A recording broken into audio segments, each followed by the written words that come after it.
Bismillahirrahmanirrahim. Assalamualaikum warahmatullahi wabarakatuh. Alhamdulillahirabbil alamin. Allahumma shalli ala Muhammad wa ala ali Muhammad. Baik anak-anak, hari ini kita anak-anak dan ustazah akan belajar untuk mempersiapkan penilaian harian 1 muatan pelajaran IPA. Kita belajar bersama-sama, nggih. Silakan disimak video penjelasan dari ustazah. Kita mulai. Materi kita kali ini adalah tentang sistem gerak pada manusia dan hewan. Ini adalah contoh-contoh organ gerak pada hewan. Yang pertama adalah burung. Burung memiliki sayap untuk terbang dan kaki untuk berjalan. Kemudian contoh lainnya adalah ular. Ular menggunakan perutnya untuk berjalan.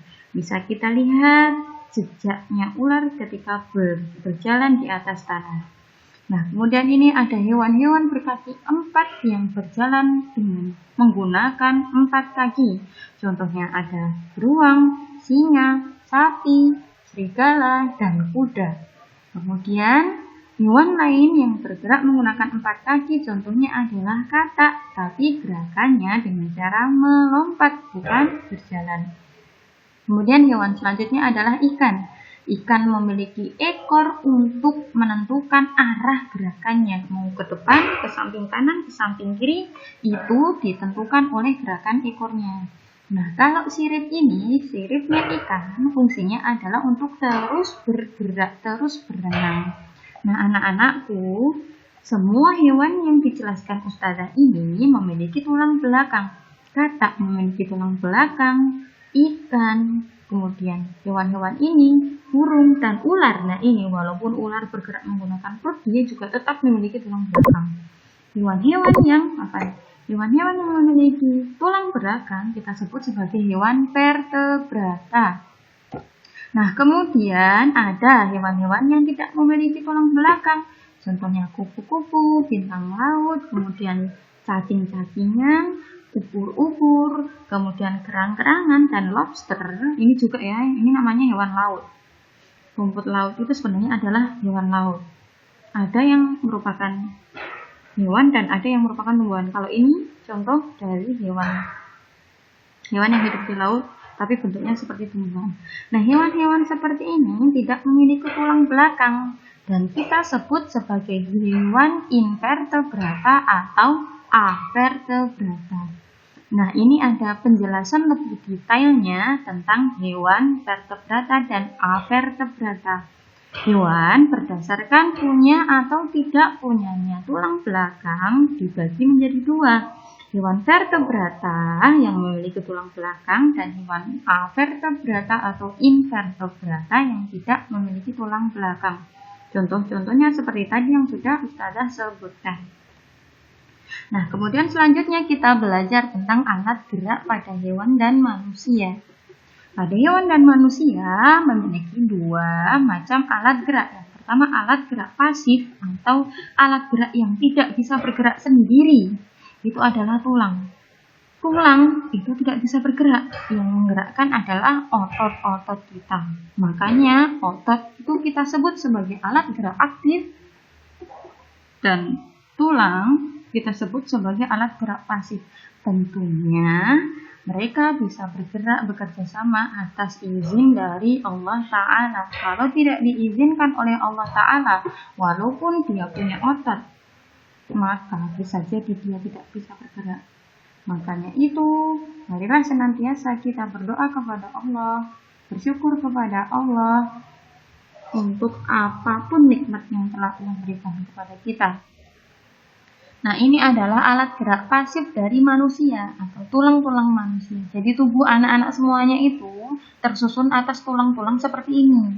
Ini ada tulang tengkorak, kemudian ada tulang rahang bawah, kemudian ada tulang selangka, kemudian tulang lengan atas, lengan bawah, tulang jari-jari tangan, kemudian paha atas, kemudian tulang paha bawah, terdiri dari 2 tulang, yaitu tulang betis dan tulang kering. Kemudian ini ada tulang panggulnya kalian, ini di sini adalah tempatnya usus-usus kalian. Kemudian ini adalah tulang yang kalian gunakan untuk duduk, namanya ini tulang duduk. Kemudian ini adalah tulang belakangnya manusia. Jadi manusia itu juga termasuk makhluk vertebrata ya, karena punya tulang belakang. Selanjutnya kita belajar tentang alat gerak aktif kita, yakni otot. Anak-anak, di dalam tubuh anak-anak itu ada 3 macam otot. Yang pertama otot luri, yang kedua otot polos, yang ketiga otot jantung. Otot luri itu berada di bagian-bagian otot kita atau daging kita yang menempel di tulang. Contohnya ini ada di tulang tangan. Jadi kalau daging kita yang ada di tangan itu, kalau misalnya diiris tipis kemudian dilihat di bawah mikroskop, itu bentuknya seperti ini. Namanya adalah otot lurik. Nah, ini adalah otot polos, penyusun sistem pencernaan kita. Di usus kita, kemudian di lambung kita, di hati kita, itu penyusunnya adalah otot polos. Kalau diiris tipis, kemudian dilihat di bawah mikroskop, bentuknya seperti ini. Seperti ini ya, otot polos. Nah, kemudian yang terakhir adalah otot jantung. Bentuknya seperti otot lurik, tapi bedanya ini bercabang.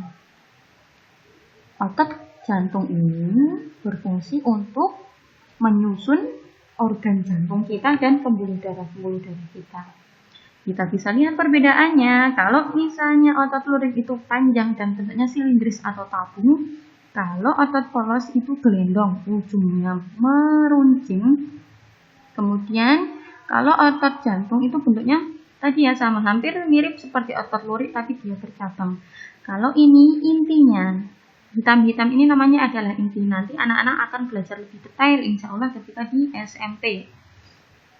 Intinya adalah banyak kalau otot lurik. Kalau otot polos itu intinya satu di tengah. Ini jadi satu ini adalah satu sel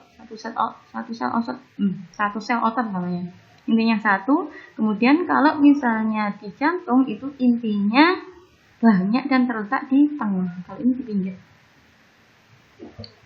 Kemudian untuk cara kerjanya, yang bisa kita atur adalah otot lurik.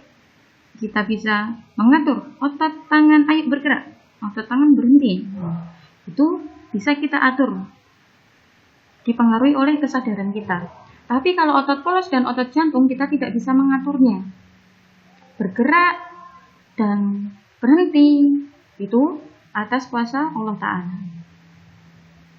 Tidak bisa kita atur secara sendiri. Nah, kemudian untuk gerakannya, kalau otot lurik itu cepat lelah.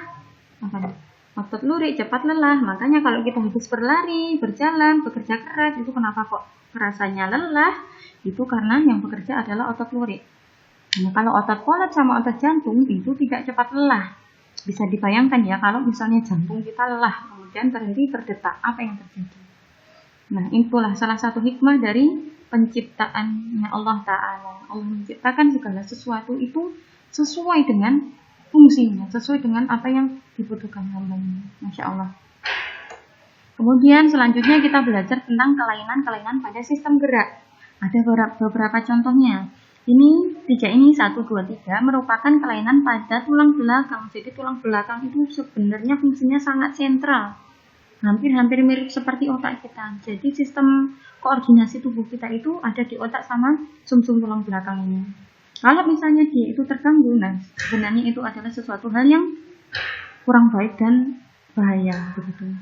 Ini contoh kelainan tulang yang tulangnya itu miring ke kanan atau ke kiri, bentuknya seperti huruf S. Namanya adalah skoliosis. Ingat-ingatnya kalau misalnya hurufnya seperti S, skoliosis. Nah, kemudian kalau ini lordosis itu berarti tulangnya maju ke depan. Kalau yang kifosis itu bungkuk. Kifosis bungkuk.